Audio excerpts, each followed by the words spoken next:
नमस्कार। ये डेटा क्या कहता है मैं आप सब लोगों का एक बार फिर से स्वागत है। मैं हूं अजय प्रकाश।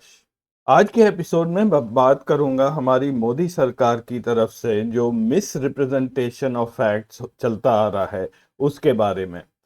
ये लोग कहीं से भी कुछ आंकड़े उठा के प्रेस में दे देते हैं, फिर वही कहानी न्यूज़ चैनल्स पर भी चलती रहती है, कोई भी इसको वेरीफाई नहीं करता है और आम पब्लिक इसको धीरे धीरे मानने लगती है। अब ये फेक न्यूज़ की कैटेगरी में नहीं आता है। ये आंकड़े कहीं ना कहीं सरकारी फाइलों में दबे होते हैं और कोई भी स्मार्ट ऑफिसर इनको निकाल के इस तरह से प्रेजेंट करता है कि बात कुछ और होती है लेकिन दिखाई कुछ और जाने लगती है। अभी पिछले 2-3 दिनों से सडनली ये खबर आने लगी कि हमारे देश की पर कैपिटा इनकम 2014-15 के बाद आज डबल हो गई है। आप कोई भी साइट, कोई भी न्यूज़पेपर, इलेक्ट्रॉनिक मीडिया में उठा के देख लीजिए, वो एक ही कहानी है और सब ने उसको ब्लाइंडली वैसे का वैसा छाप दिया है। कुछ अखबारों ने जैसे जी न्यूज़ है, उन्होंने थोड़ा बहुत उसको कट पेस्ट कर दिया है, लेकिन वो भी इतना दिमाग नहीं लगाया कि ऊपर टाइटल क्या है और दूसरा पैरा क्या है। जी बिजनेस न्यूज़ में ऊपर टाइटल है India per capita income doubles under Modi government और उसके बाद बहुत ही हल्के प्रिंट में उन्होंने ये भी छाप दिया कि former director of the premier economic research institute Pinaki Chakraborty said the global development indicator database show that India's real per capita income increased on an average rate of 5.6% between 2014 and 2019। उसी के नीचे कहा गया है कि 2014 और 2019 के बीच में जीडीपी की ग्रोथ दर 5.6 रही है। क्योंकि ये मीडिया चैनल्स कुछ भी इन चीज़ों में ज़्यादा दिमाग नहीं लगाते हैं। अब उनको यही नहीं पता है कि अगर 5.6 की ग्रोथ रेट होती है तो कितनी देर में कोई चीज़ डबल करती है। ज़रा ये टेबल देखिए। मान लीजिए कि 2014 में हमारी जीडीपी 100 रुपए थी और ये 5.6% से ये ग्रो की, तो ये जाके डबल होगी 2026 में 203 रुपए, तब इसकी वैल्यू होगी। यानी कि 12 साल लगेंगे उसको दुगना होने में। तो फिर मोदी जी के 8 साल में हमारी जीडीपी डबल कैसे हो गई? दूसरा, आप लोग भी जरा सोच लीजिए। इस दौरान डिमोनेटाइजेशन हुआ, जीएसटी का इम्प्लीमेंटेशन हुआ, जब बिजनेसेस डाउन चले गए, उसके बाद कोरोना आ गया, तो उसमें हमारी ग्रोथ रेट नेगेटिव हो गई थी, 6.5% जीडीपी ग्रोथ दर कम हुई थी। तो ये कुछ अटपटा सा नहीं लगता है कि 8 साल में हमारी पर कैपिटा जीडीपी दुगनी हो गई? आगे बढ़ने से पहले आप सब लोगों से एक रिक्वेस्ट है, इस एपिसोड को अपने दोस्तों के साथ शेयर ज़रूर करिए। ये इन्फॉर्मेशन फैलनी चाहिए कि किस तरह से मिस रिप्रेजेंटेशन ऑफ फैक्ट्स आजकल हो रहे हैं। अगर आपको एपिसोड अच्छा लगे तो चैनल को सब्सक्राइब ज़रूर करिए, इससे हम लोगों की मदद हो जाती है। इस एपिसोड में जो भी मैं आपको डेटा दिखाने जा रहा हूँ वो मैंने आरबीआई से लिया है। आरबीआई हर साल एक handbook of statistics on the Indian economy निकालती है।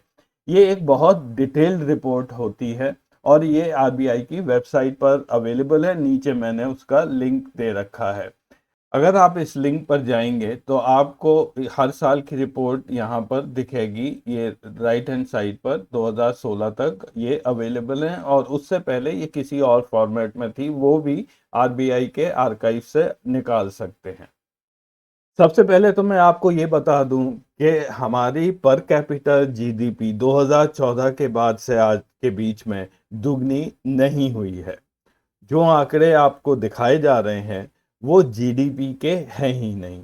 मैंने 3-4 हफ्ते पहले एक एपिसोड किया था कि भारतीय लोग अमीर क्यों नहीं हो रहे हैं जबकि हमारी जीडीपी बढ़ती जा रही है। उस एपिसोड का लिंक मैं यहाँ पर दे रहा हूँ, आप लोग उसे अवश्य देख लें।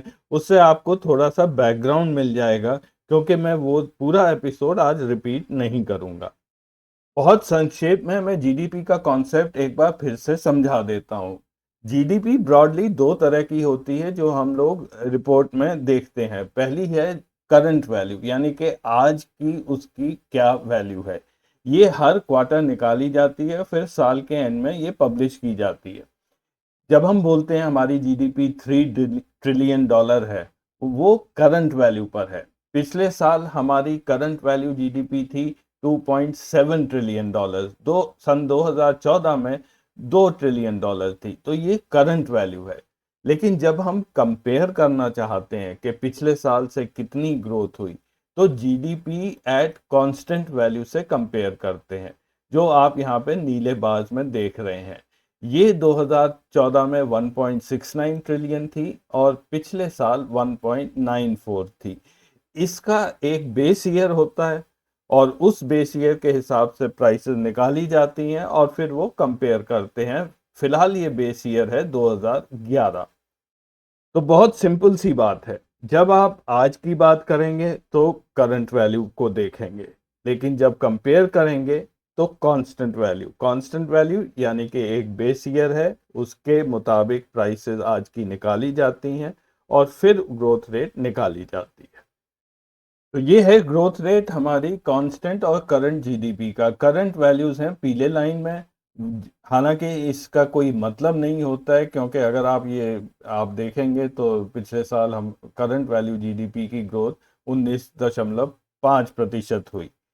कंपेयर करने के लिए कांस्टेंट जीडीपी नीली लाइन है, यही ग्रोथ रेट निकालती है और इसी हिसाब से हमारी ग्रोथ रेट 2020-21 में -6.6% हुई थी और पिछले साल हमारी जीडीपी ग्रोथ दर रही थी 8.7%।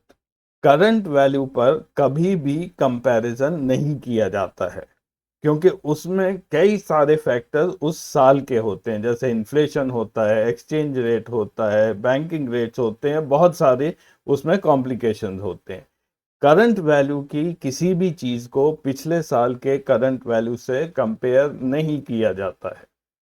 तो जो भी आंकड़ा आज प्रेस में आया है, उसमें पहली चीज तो ये की गई है कि एक आंकड़ा जो जीडीपी का नहीं है, वो करंट वैल्यू को लेकर कंपेयर किया गया है। आगे बढ़ने से पहले अब देखते हैं प्रेस में क्या चीज छप रही है इस बारे में। मैंने यहाँ पर मिंट ई पेपर खोला हुआ है, आप कोई भी अन्य अखबार भी देख सकते हैं या न्यूज आइटम। कहानी बिल्कुल एक सी सब में छपी हुई है। India per capita income doubles since 2014-15। India की पर कैपिटा इनकम दुगनी हो गई है मोदी जी के शासन के 8 सालों में। अब थोड़ा सा डिटेल में इन आंकड़ों में हम जाते हैं। जो पैरा सबसे सिग्निफिकेंट है, वहाँ ये लिखा गया है कि एनएसओ के मुताबिक per capita income in terms of net national income, ये जीडीपी नहीं है, ये नेट नेशनल इनकम की को पर कैपिटा आंकड़े निकाले गए हैं, वो यहाँ पर दिखाया है। इन करंट प्राइसेस स्टूड एट 1,72,000 इन 22-23 अभी साल खत्म नहीं हुआ है, लेकिन उस पे इसको एक्सट्रापोलेट किया गया है with a growth rate of 15.8%। 15.8 की ग्रोथ को माना गया है पिछले साल के ऊपर। और फिर इसको कंपेयर किया गया है net national income per capita 2014-15 में, जो कि 86,647 रुपए थी। पता नहीं आपने नोटिस किया या नहीं, यहाँ पर जो वैल्यूज कंपेयर की जा रही हैं 2022-23 और 2014-15 के बीच, वो करंट प्राइसेस हैं। अब जैसा मैंने कहा, करंट प्राइसेस तो कभी कंपेयर की ही नहीं जाती हैं। अब मैं जल्दी से आपको आरबीआई की वो रिपोर्ट दिखा देता हूं जहां से इन्होंने ये आंकड़े उठाए हैं। ये 2020-21 की आरबीआई की वही हैंडबुक ऑफ स्टैटिस्टिक्स है। इसमें पहला ही टेबल है, ये टेबल 1, 5 नंबर पेज पर। इसमें करंट प्राइसेस के मैक्रो इकोनॉमिक एग्रीगेट्स दिए जाते हैं, यानी कि यहाँ पर जीडीपी भी दिखाई जाती है, नेट डोमेस्टिक प्रोडक्ट भी दिखाया जाता है, अन्य कई पैरामीटर्स हैं और बाद में इन यहाँ पर कैपिटा आंकड़े दिखाए जाते हैं, जीडीपी के, ग्रॉस नेशनल इनकम के। फिर per capita net national income भी यहाँ पर दिखाया है। तो ये 86,647 का आंकड़ा ये 2014-15 का ये नेट नेशनल इनकम का है, ना कि जीडीपी का। जीडीपी अगर आप देखें तो यहाँ ऊपर है 98,405। क्योंकि ये डेटा 3-4 आरबीआई की एनुअल रिपोर्ट्स में से लिया है, तो मैंने इन सब डेटा को एक टेबल में डाल दिया है। मैं अब आगे की एनालिसिस उस टेबल से दिखाऊंगा। तो ये सारा आरबीआई का डेटा मैंने एक टेबल में डाला है। यहाँ पे आप देखेंगे 86,647 net national income per capita at current value 2014-15 में है, और इसको कंपेयर करा है 2022-23 में पिछले साल की आंकड़े को 15.8% की ग्रोथ रेट देके 1,73,000 से, तो ये दुगना दिखता है। अन्य सभी आंकड़े पिछले 8 सालों में कैसे ग्रो किए, ये मैंने इस कॉलम में यहाँ पर ऐड किया है। सबसे ऊपर है GDP, current GDP per capita, जो करीब 76% ग्रो की है। केवल यही एक पैरामीटर है, वो भी एक पिछले साल का एक्स्ट्रापोलेट करके, जो दुगना है, इसीलिए इसको यहाँ पर चूज कर लिया। और दूसरा, नेट नेशनल इनकम ऐसा पैरामीटर नहीं है जो कि रिपोर्ट किया जाता है, पब्लिक इसको समझती नहीं है। कंपेयर जो होता है वो इसके नीचे है। GDP per capita at constant value, वो केवल 30% बढ़ी है पिछले 8 सालों में। और यही net national income per capita at constant value उससे भी कम बढ़ी है, केवल 26% बढ़ी है पिछले 8 वर्षों में, मोदी जी के शासन काल में। तो एक बार फिर से समझ लीजिए, net national income current value को लिया गया, उसकी ग्रोथ निकाली गई, जो कि कोई भी ऐसा पैरामीटर होता नहीं है। पिछले साल के आंकड़े अवेलेबल थे, उस पर एक ग्रोथ रेट लगाया गया, और उस हिसाब से 86,647 को दुगना दिखाया गया। जबकि अगर ये पैरामीटर दिखाना ही था, तो constant value net national income लेनी थी 72,804 रुपए पे, और इसकी ग्रोथ रेट निकालनी थी जो पिछले साल 51,480 थी, लगभग 26% की बढ़ोतरी हुई थी।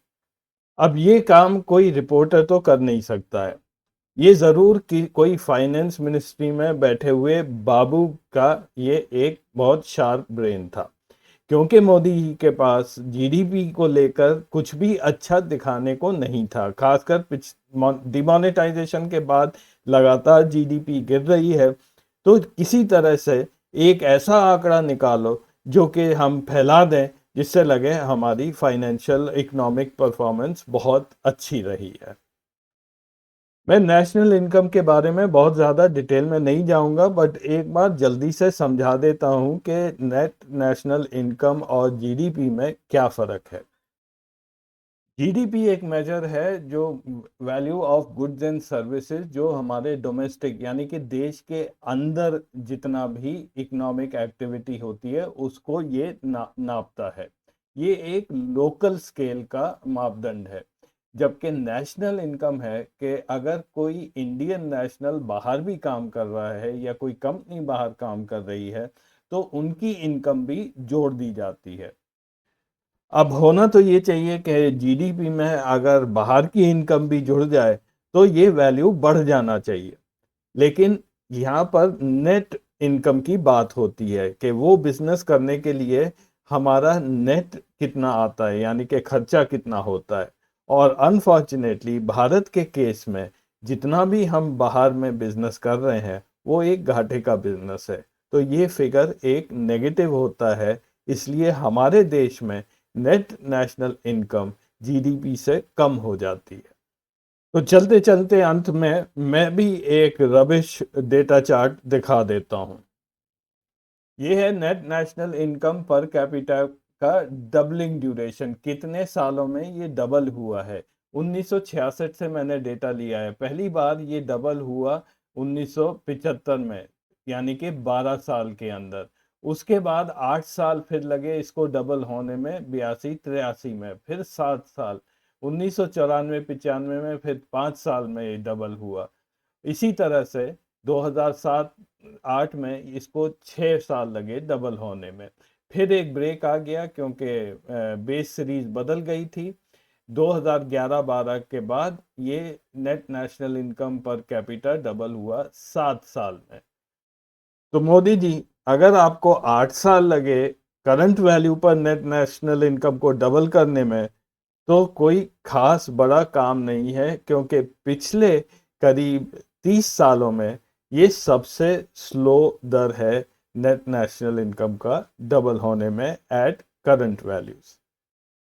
देखने के लिए धन्यवाद। अगले हफ्ते फिर मिलेंगे कुछ नया डेटा लेकर।